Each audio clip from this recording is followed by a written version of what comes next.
আজানের জবাব আমরা কিভাবে দিব? আল্লাহ নবী বলেছেন, মুয়াজ্জিন যা বলবে তোমরা সাথে সাথে তাই বলবে, তাহলে মুয়াজ্জিন যে নেকি পাবে তোমরাও সেই নেকি পেয়ে যাবে। সুবহানাল্লাহ। কিন্তু বড় দুঃখের বিষয় হচ্ছে, আজকে কি আমরা আমাদের পরিবারগুলোতে এই শিক্ষা দেই? মুয়াজ্জিন সাহেব আজান দিচ্ছে, রাস্তাঘাটে হাটে বাজারে তো আমরা গল্প করি, এটার হিসাব বাদই দিলাম, কিন্তু পারিবারিক যে একটা শিক্ষা, ছোটবেলায় দেখেছি আমাদের মা চাচিরা যখনই আজান পড়তো তখনই সব কাজকর্ম বন্ধ করে দিত, কথাবার্তা বন্ধ করে দিত, আজানের জবাব দিত। কোথায় যে এই নীতি হারিয়ে গেল এখন? এই অভ্যাস এখন আমাদের পরিবারে আর খুঁজে পাওয়া যায় না। আবার আজকের আলোচনা শোনার পর থেকে এই নীতি চালু করতে হবে। স্ত্রীকে যে বলে দিতে হবে, শোনো, যখনই মুয়াজ্জিনের আজান তোমার কানে চলে আসবে, যেই কাজই তুমি করো না কেন, যেই কাজেই তুমি ব্যস্ত থাকো না কেন, সাথে সাথে মুয়াজ্জিনের জবাব দিবে। মাকে বলে দিতে হবে, আম্মু আপনি যাই করুন আর না করুন মুয়াজ্জিনের আজানের জবাব দিবেন। সন্তানকে, কলিজার টুকরো সন্তান, মেয়েকে, ছেলেকে শিক্ষা দিতে হবে, নিজে আমল করতে হবে, নিজে বাসায় বসে বসে আজানের জবাব দিয়ে পরিবারকে শিক্ষায় শিক্ষিত করতে হবে।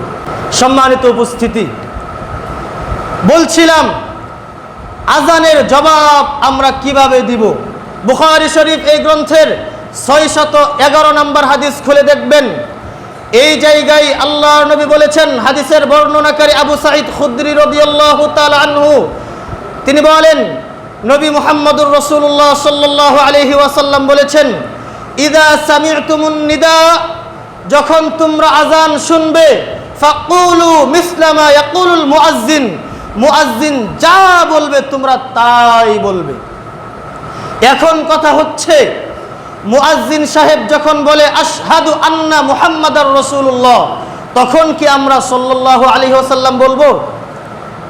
এই জায়গায় আমরা অধিকাংশ মানুষ ভুল করি, সবাই সাল্লাল্লাহু আলাইহি ওয়াসাল্লাম বলি। জি না, এই জায়গায় সাল্লাল্লাহু আলাইহি ওয়াসাল্লাম বলা যাবে না, কারণ নবী মুহাম্মদুর রাসূলুল্লাহ সাল্লাল্লাহু আলাইহি ওয়াসাল্লামের নির্দেশ হচ্ছে মুয়াজ্জিন যা বলবে তোমরা তাই বলবে। এই জন্যই আশহাদু আন্না মুহাম্মাদার রাসূলুল্লাহ, এই জায়গায় আপনাকেও আশহাদু আন্না মুহাম্মাদার রাসূলুল্লাহ এটাই বলতে হবে, সাল্লাল্লাহু আলাইহি ওয়াসাল্লাম বলা যাবে না। সম্মানিত উপস্থিতি, আজানের মধ্যে শুধু দুইটি জায়গায় পরিবর্তন হবে, হাইয়া আলাস সালাহ, হাইয়া আলাল ফালাহ, এই জায়গায় শুধু পরিবর্তন হবে। দলিল মুসলিম শরীফ এই গ্রন্থের 736 নম্বর হাদিস খুলে দেখবেন। এই জায়গায় আল্লাহর নবী বলেছেন, যখন মুয়াজ্জিন সাহেব বলবে হাইয়া আলাস সালাহ, হাইয়া আলাল ফালাহ, তখন তোমরা বলবে লা হাওলা ওয়ালা কুওয়াতা ইল্লা বিল্লাহ, লা হাওলা ওয়ালা কুওয়াতা ইল্লা বিল্লাহ। এই দুইটি জায়গা ছাড়া কোনো জায়গায় পরিবর্তন হবে না। আজান এবং ইকামতের মাঝে মুয়াজ্জিন যা বলবে আমাদেরকে তাই বলতে হবে। এইভাবেই আমাদেরকে আজান এবং ইকামতের জবাব দিতে হবে।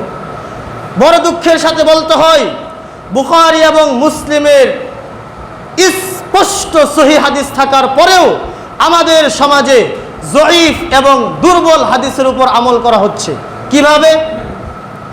মুয়াজ্জিন সাহেব যখন ফজরের সালাতের জন্য আজান দেন, তখন আস-সালাতু খায়রুম মিনান নাওম মুয়াজ্জিন সাহেব বলেন, তখন আমরা কি বলি?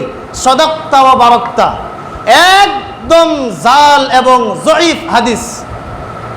এই হাদিসটা একদম জাল, জয়ীফ, এই হাদিসের উপর আমল করা যাবে না। অথচ আমরা বুখারী মুসলিমের স্পষ্ট সহিহ হাদিস থাকার পরেও জয়ীফ হাদিসের উপর আমল করছি। অনুরূপভাবে ইকামতের ক্ষেত্রে মুয়াজ্জিন সাহেব যখন বলে কদ কামাতিস সালাহ, তখন আমরা বলি আকামাহাল্লাহু ওয়া আদামাহা। একদম বানোয়াট হাদিস, জয়ীফ হাদিস। এই হাদিসের উপর আমল করা যাবে না। তাহলে আমরা সাদাক্তা ওয়া বারাকতা আজানের সময় এইটা বলা ছেড়ে দিব, এবং ইকামতের সময় আকামাহাল্লাহু ওয়া আদামাহা এইটা বলা ছেড়ে দিব। এইটা ছেড়ে দিয়ে মুয়াজ্জিন সাহেব যা বলে আজান এবং ইকামতের মধ্যে আমরা সেভাবেই উত্তর দিব। শুধু দুইটা জায়গায় পরিবর্তন করব, এক হাইয়া আলাস সালাহ, দুই হাইয়া আলাল ফালাহ। এই জায়গায় শুধু আমরা বলবো লা হাওলা ওয়ালা কুওয়াতা ইল্লা বিল্লাহ, লা হাওলা ওয়ালা কুওয়াতা ইল্লা বিল্লাহ। সম্মানিত উপস্থিতি, এখন আমরা জানবো মুয়াজ্জিনের আজানের জবাব দেওয়ার কি উপকারিতা, কি ফজিলত। মুসলিম শরীফ এই গ্রন্থের 736 নম্বর হাদিস এই জায়গায় বর্ণিত হয়েছে। আল্লাহর নবী বলেছেন, মিন কলবিহি, কোন ব্যক্তি যদি অন্তর থেকে মনে প্রাণে ভালোবেসে আগ্রহের সাথে খুব মনোযোগ সহকারে মুয়াজ্জিনের আজানের জবাব দেয়, আল্লাহর নবী জানিয়ে দিয়েছেন দাখলাল জান্নাহ, সে জান্নাতে ঢুকে গিয়েছে, জান্নাতে চলে গিয়েছে।